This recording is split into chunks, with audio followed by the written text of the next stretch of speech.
Все прошло, как проходит бесследно наша жизнь, молодые года,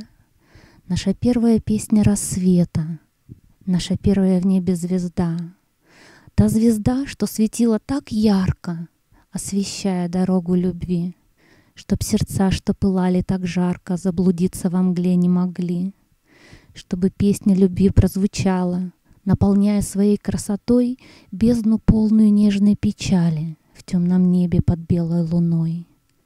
чтобы светом влюбленных наполнить, и неважно, через сколько веков это пламя светило б дорогу, помогая сердцам вновь и вновь не бояться тернистых тропинок, видеть свет в тишине темноты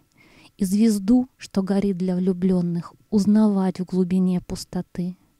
открывая сердца откровению, отдаваясь любви естеством, засиять в бесконечной вселенной со звездой под названием «Любовь». Авторские права Елена Коростелева-Эйджи.